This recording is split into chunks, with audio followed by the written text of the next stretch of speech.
With the stormy weather, the big waves and the high winds, the challenge should have been capturing the conditions. But actually, it was the experience of being there that was proving hard to capture in a single photograph. And I'm fairly pleased with some of the results. Now, I had high hopes once again, and the weather this time is going to play a huge part. It's stormy, it was dramatic, and it was exhilarating, and at the same time, really, really challenging. So this first photograph that I've taken really was more about looking at the general scene, and I'm relatively pleased with it. I decided to compose it in such a way that I had this dramatic cliff in the foreground and the changing shadows on there. I brought into play the small beach houses and the cafe down in the bottom. And then, of course, the main focus and centre of interest there is the waves and the rocks and everything crashing, and then looking on past that out to sea.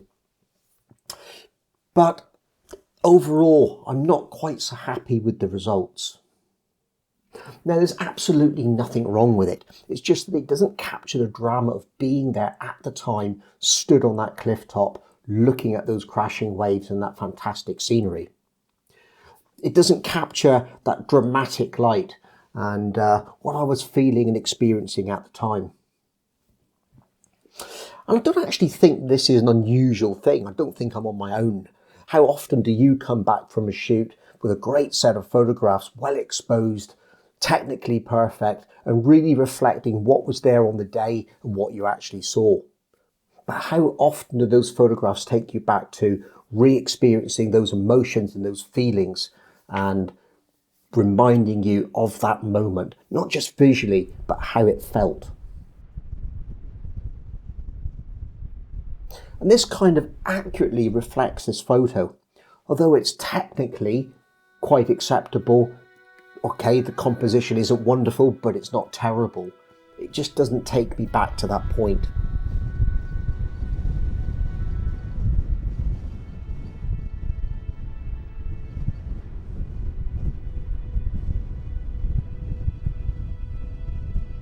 So what I needed was a more dramatic composition, something to actually draw your eye in. And finding this stream running down the side of the hill to the beach helps. It certainly draws you from the foreground right into the mid frame and then beyond out to the horizon behind that. But it's a little bit misbalanced. There's a dark shadows on the left hand side of the frame which sort of don't really work too well. But I do like the way that the stream draws your eye down from the background and on into the sea.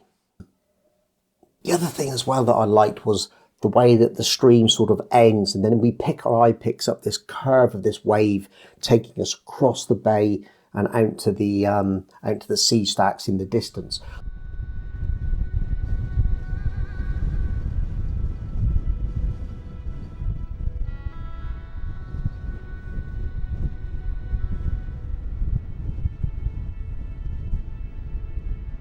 What I didn't realise was that drama in the scene at the time was what was actually clouding my vision. That full immersion in the landscape, that battling with the stormy conditions, the waves, the occasional showers passing through, and being really present in the moment, which isn't a bad thing at all, was actually stopping me from thinking like a landscape and seascape photographer and capturing that in the best way possible. Maybe sometimes it's just better to put the camera down and soak up all the environment and get that out of your system, and then go back to photography with a clear mind and actually work out what it is you want to capture. Timing the capturing of the waves is really, really important. With this next image that I took, it was really sort of quite clear that actually, unless you got it spot on, you would either destroy the composition by losing the rocks entirely in the breaking waves, or too early and you find out that you haven't got enough drama. It's all about getting that moment in time when the waves are just breaking enough, and when you've got enough action and drama in the photograph just to draw your eye in.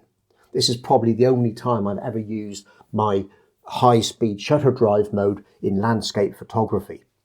I actually like the composition of this photograph, the way that it's letterboxed slightly, which gives you a wide perspective of the scene, and that tends to draw your eye across the frame and shows the expanse of the landscape. The breaking wave is just at its peak moment as it's just rolling up against that sea stack. And the bowl, the shape of the landscape itself, tends to bring you in and nestle each side of the frame and draw you down into that centre. So this is getting a lot closer to what I wanted to achieve.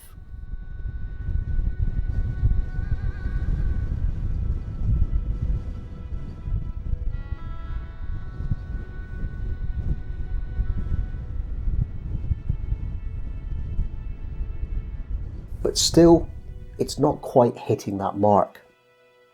Now, there was a famous war photographer who said if your photos aren't good enough, then you aren't close enough. Some of you may have heard the name of Robert Capa before.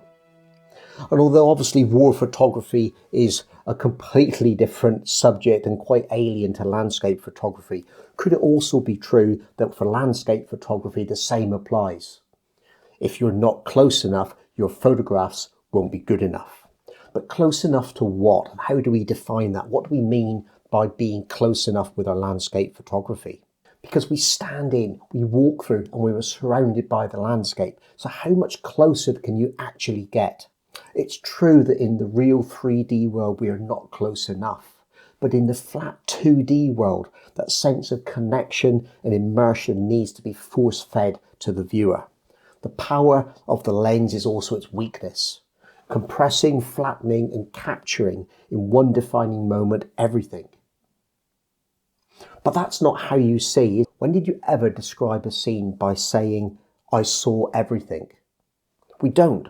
We normally describe elements of the scene, like the dramatic lighting, the crashing waves. So maybe getting closer with the waves is the answer. I took this photograph at 78mm on my 24-105 lens. It certainly got me in closer to that moment. It has got somewhere closer to where I wanted to get with it.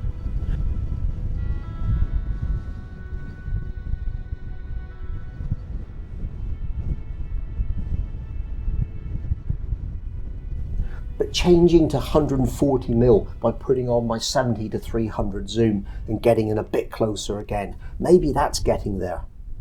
I feel that this image works relatively well because this single sea stack is sandwiched between the other two in the frame.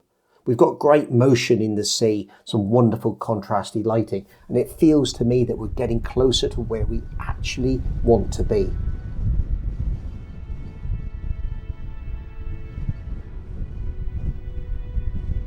But even still, is it close enough?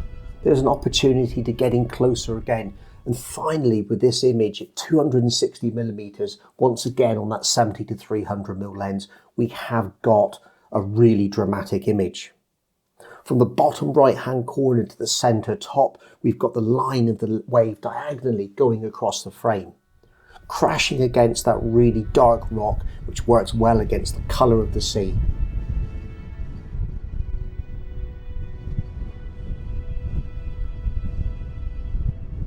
I changed the camera to portrait format so that the composition worked better with the shape of the sea stack, and the final crop of 5x4 in that portrait format also supports that.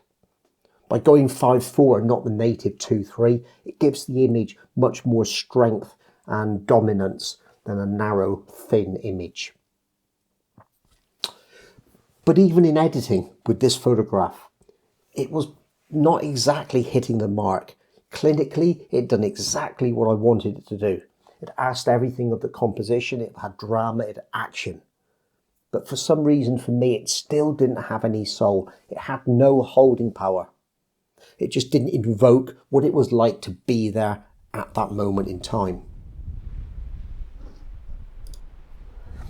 But earlier in the day, I'd been out doing some scouting for an evening shoot.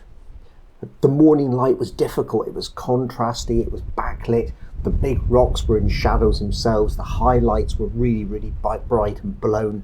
It was really, really windy and difficult. So the reason I was actually there wasn't really to take an image at that moment in time. It was something to take later on the way back when the light was coming from a different direction. But it's always worth taking the best photograph you can at that moment in time. For one simple reason, you don't know what the light's going to be like later in the day.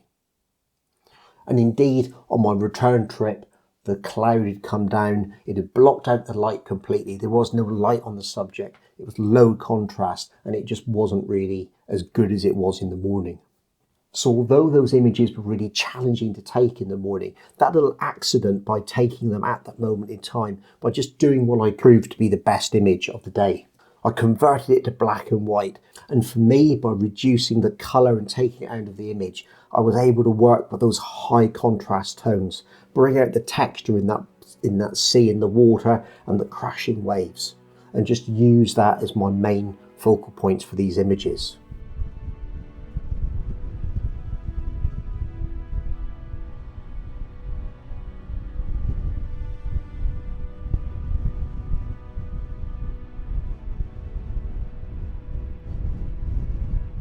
For me, this image captures the drama in the crashing waves. It captures the challenging light and the exhilaration and the feeling of being there. I've also got the movement of the sea included in this picture as well, by combining a couple of images together and doing some time blending. And in my next video, I'm going to show you a clever little trick in Lightroom and Photoshop, exactly how I get these elements right in one composition.